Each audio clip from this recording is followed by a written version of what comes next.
السلام عليكم البنات، ان شاء الله تكونوا كامل بخير ومهنيين وصحتكم مليحه. وقت اللي يدخل عليكم هذا لا فيديو نرحب بكم كامل كيما راكم، وحده بوحده وكل وحده باسمها. نقول لكم مرحبا بكم في قناتي وقناتكم مع اختكم امل ساميه. نشكركم بزاف على حبكم وعلى دعمكم، على تعليقاتكم وعلى الاجابه تاعكم. نقول لكم ربي يجازيكم كل خير ان شاء الله. فيديو اليوم راح يكون شويه مختلف، بصح فيديو بزاف شباب مليء بالحب والطاقه الايجابيه، وراح تكون فيه همسه جد رائعه اللي راح تفيدنا بزاف حنا نساء ورانا نحتاجوا ليها بكثره. راكم عارفين مع الجري تاع كل يوم وكثره المسؤوليات والتعب والى اخره. المهم خياتي خليكم معايا كملوا لا فيديو حتى التالي، وعلى بالي بلي راح تعجبكم. واذا عجبتكم لا فيديو حسيتوا براحه في هذا الفيديو، حسيتوا بطاقه ايجابيه، نحبكم كامل تخليوا لي كلمه حب وقلب في التعليقات باش نعرف اذا عجبتكم لا فيديو ولا لا. ودوكا نروحوا للوصفه اللي طلبتوها مني بكثره في التعليقات، وهي وصفه البانكيك اللي درتو معكم المره اللي فاتت. وصفه بزاف سهله وبنينه. واش نقول لكم، دوك لي بانكيك يجيكم تقول قطن تقول غيمه. المهم خياتي جربوها وردوا لي بالخبر. حطيت انايا هنايا هذيك الباسينه ولا بواطه، والمهم اي حاجه تخلطي فيها. حطيت فيها صفر تاع البيضه، حطيت البيض على جهه، قرصه تاع الملح، مغرف كبيره تاع السكر، ونص كاس تاع حليب دافي. نخلطوهم غير شويه يا ربي دقيقه، ومن بعد نزيدوا عليهم كاس تاع الفرينه. كما راكم تشوفوا خياتي تفصلوا هذا البانكيك، تفصلوا البياض على الصفر. انا مانيش موالفه ندير الطريقه، بصح جربتها وجاتني ولا اروع. بعد لي نحطوا هذاك الكاس تاع الفرينه، نديروا معاه مغرفه صغيره معمره مليح تاع خميره الحلويات. نخلطوا غير شويه، تشوفوا بلي العجينه ثقيله ما تخافوهاش. نزيدوا عليها هذاك البيض اللي خليناه بجيه، ونزيدوا ثاني كنخلطوا شويه. ومن بعد نروحوا نزيدوا 2 مغارف كبار تاع المارغرين تكون ذايبه، ما فيهش الزيت، فيه غير المارغرين، غير 2 مغارف ماشي بزاف، بصح تعطيه واحد النتيجه ولا اروع. وخلطوا غير شويه. هذا مكان وصفه بزاف سهله وجد اقتصاديه. جربوها كما قلت لكم خياتي وردوا لي بالخبر، على بالي راح تعجبكم وتعجب بزاف وليداتكم. هنايا الطياب تاعو راني ديجا مالفه شحال مره. المتتبعات القدم تاعي راهم يعرفوني شحال مره نشارك معاهم لي بانكيك. الطياب تاعهم ساهل عادي، برك خياتي كي ديروه يطيب ما تخلوش حتى ينشف من الجهه الفوقانيه باش تقلبوه، لا كشغل قبل ما ينشف قلبوه، لانه باش تجيكم هذيك الطبقه التحتانيه تجيكم ثاني رطبه وتجيكم بزاف شابه. راح ينتفخ لكم ويعطيكم واحد الهشاشه، ويعطيكم واحد الخفه ولا اروع. المهم انا هذا كنت درته صباح، فرحت به وليداتي. انا في هذا النهار كنت صايمه، بصح درته لوليداتي هما كلاوه، ومن بعد دوك تشوفوا كيفاش كملت نهاري. روتين اليوم كان بسيط، ما فيهش شغل بزاف، بصح كان فيه بزاف تاع الحب وتاع الراحه النفسيه. ما درت شغل كبير، درت غير ترتيب وتنظيم خفيف برك، لانه دائما نحتاج نهار انه ما نضغطوش فيه نفوسنا وما نتعبوش فيه رواحنا. هنايا شنبرت وليداتي اكيد هما اللي خملوها قبل ما يروحوا، ودائما الشغل تاع الدار راني نخدموا بالاستعانه مع وليداتي. ربي يحفظهم لي وربي يخليهم ان شاء الله. لازم نعودوا وليداتنا ونعلموهم يتحملوا المسؤوليه من الصغر. لو كان ما نعلموهمش من الصغر راح يتعبونا كي يكبروا، ونبقاو ديما نجروا موراهم، نبقاو نهار كامل وحنا نهضروا دير هذه بصح كما يقول لك لا حياه لمن تنادي. حتى الام تحتاج الراحه، ماشي غير هي اللي تبقى تجري مع الشغل. لازم كما قلت لكم نعطوهم يديروا حاجات على حساب عمرهم، على حساب قوه التحمل تاعهم، وحتى هما يحسوا بروح المسؤوليه، ويحسوا باللي في هذاك النهار داروا انجاز. على هذا نوصيكم خياتي علموا وليداتكم من الصغر يسقموا فراشهم، يرفدوا حوايجهم، اللي موسخه تروح الماشينه، اللي ماشي موسخه تطبق وترجع لبلاصتها، يلموا العابهم، يلموا ادواتهم. المهم هذه الحاجات كامل راح ينقصوا عليكم التعب والضغط، وبالتجربه راني نقول لكم فيها.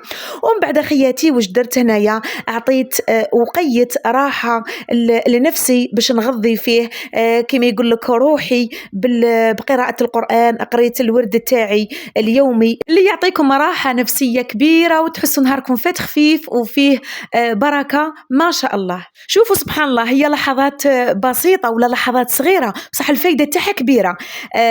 تعطينا واحد الطاقة إيجابية، واحد تهدينا نفوسنا.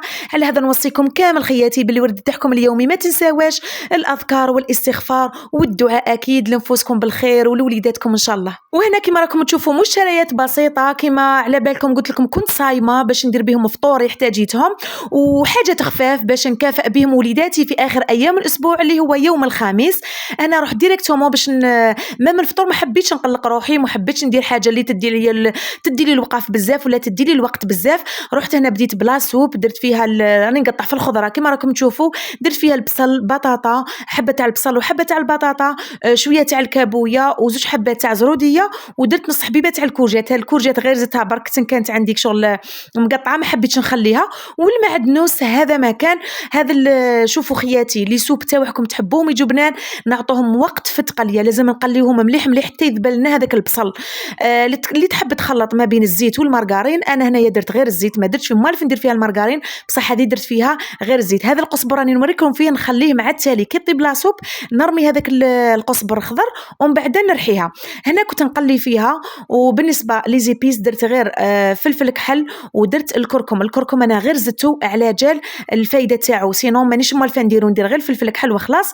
ودرت هذيك الحبيبه تاع الجombo ونقليها مليح مليح حتى يذبل لي هذاك البصل كما قلت لكم، ونمرق ونخليها طيب. شوفوا خياتي الصح كامل ماشي في الحاجات الغاليين ولا في واش يكون عندنا باش نفرحوا رواحنا ولا نفرحوا وليداتنا. كي نحبوا نخلقوا السعاده ونفرحوا رواحنا ونفرحوا وليداتنا، يلو كان بحاجات بسيطه وحاجات صغيره كما يقول لك الجود من الموجود. هنا نوريكم في السلطه تاعي فاني السهله والبسيطه، فيها خيار طوماطيش وفلفل وهذا ما كان شويه زيتون وخلاص. المهم جات بزاف بنينه، غير هذيك وجات بنينه. لا فاخس تاع البوراك ثاني درت فيها غير البطاطا وحبيبه تاع الفرماج، درت فيها بطاطا تاع الطون، فلفل كحل والمعدنوس. قلت لكم خياتي الجود من الموجود، ماشي لازم تكون حاجه غاليه، المهم انه كي نخدموا هذيك الحاجه في ديورنا ولا نخدموا ديك الحاجه لوليداتنا لازم نخدموها بحب وبنيه صافيه باش هذيك الماكله تجينا بنينه، لانه الحب هو اللي راح يغلب على واش عندك، يا لو كان هذيك الحاجه كانت بسيطه. ولازم اي حاجه نديروها تكون بنيه اصلاح ونيه اسعاد افراد العائله تاعنا، وهكا باش نحافظوا على هذاك الدفء العائلي ونعملوا دائما على اصلاح وليداتنا ان شاء الله ونوصلوهم البر الامان. لانه انت كأم انت هي الساس في الدار، رغم المسؤوليات اللي عندك. على بالي احنا الامهات عندنا بزاف مسؤوليات وعندنا بزاف مهام نديروهم كل يوم، من تربيه، قرايه الاولاد، شغل تاع الدار، الطبخ. بصح كل حاجه ولا كل خدمه رانا نخدموها تأكدوا باللي ربي سبحانه راه يعطينا أجر كبير عليها، لأنه ربي سبحانه أعطانا حنايا أشياء وأعطانا حنايا قوة ما أعطاهاش لغيرنا، والحمد لله على هذه النعمة. شوفوا خياتي هنايا، شوفوا التحضيرات المسبقة كيفاش تنحى لكم التعب. هنا درت غير لاصوب الطيب ووجدت هذاك البوراك ساهل ماهل، ورحت جبت هذيك الميني بيتزا اللي خدمتها معاكم المرة اللي فاتت، وجبت لاصوصومات ماشي كامل، جبت منها غير شوية. هذوك لي ميني بيتزا خليتهم ديكونجلاو يا ربي 10 دقائق. درت لهم هذيك لاصوص طوماط وجدتهم، شعلت الكوشه بالخوف يا ربي 10 دقائق، كان ذاب لهم هذاك الفرomاج ونحيتهم. هذه هنايا نحات عليا تعب ونحات عليا غبينه، واش نقول لكم.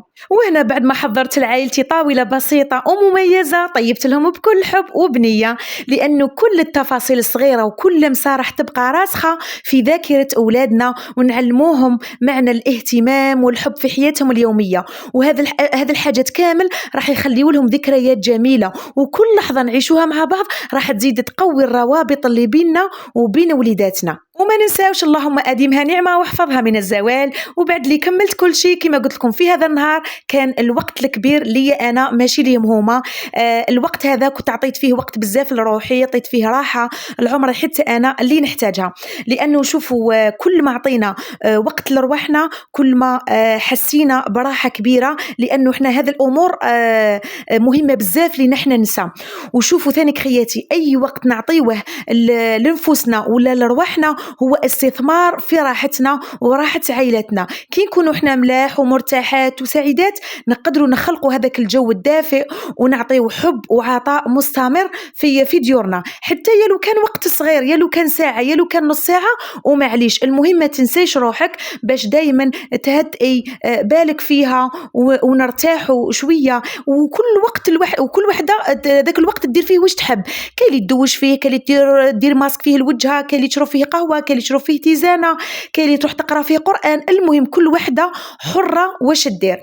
هنا راه نوريكم في هذا الكريمه تاع مزيله العرق خياتي، بزاف بزاف هايله، تخلي واحد الريحه فيكم ولا اروع، من البعيد يشموها فيكم. غير اللي صابتها قدامها غير تشريها، نورمالمون دير ما بين 50,000 45,000 42,000 كل وحده، وزعما كل واحد وكيفاش يبيعها. حنا هنايا راهي دير ما بين 42 و 45,000. اذا لقيتوها غير شريوها خياتي. نعاود نذكركم ونوصيكم ان دائما نتفكروا نفوسنا ونخموا في رواحنا، حتى احنا كأمهات شويه كما قلت لكم كل ما كنا مرتاحات تكون عندنا طاقه ايجابيه، وبالتالي تعود على عائلتنا ونقدروا نعطيو لهم الحب والاهتمام بلا تعب وبلا قلق وبلا توتر.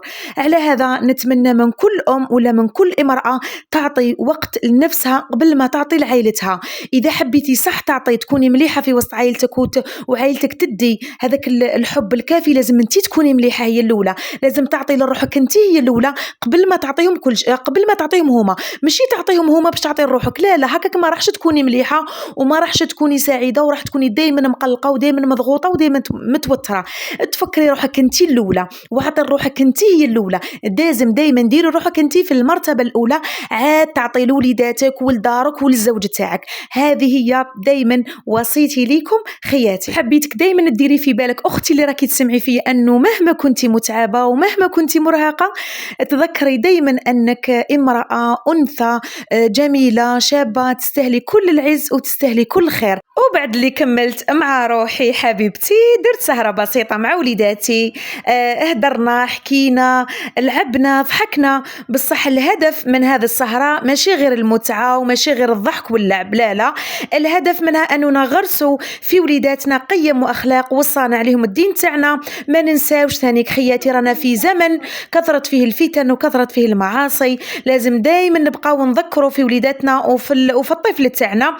ومن خلال هذه الجلسات كامل الطفل حتى هو يحس بالحب والقرب من والديه ويستفاد من كل لحظة بسيطة معنا، لأنه الحياة الحقيقية هي لحظات بسيطة اللي نعيشوها مع روحنا ومع عائلتنا. واي حاجه نديروها راح تكون دائما لارضاء الله سبحانه وتعالى ومن بعد وليداتنا وازواجنا. هذه هي لا فيديو تاعي خياتي، نتمنى تكون عجبتكم. اذا عجبتكم ما تنساوش تخلوا لي لجام تاعكم وبارطاجيو لي هذا لا فيديو مع كامل الناس اللي تعرفوهم. اي وحده تعرفيها بعثي لها لا فيديو تاع اختك امال ساميه. ولاول مره تشوف قناتي نقول لك مرحبا بك حبيبتي اختي، اشتركي في القناه وفعلي زر الجرس هكا باش يوصلك كل جديد ان شاء الله. ونقول لكم احبكم في الله، احبكم في الله. مع السلامة إلى فيديو آخر إن شاء الله تعالى.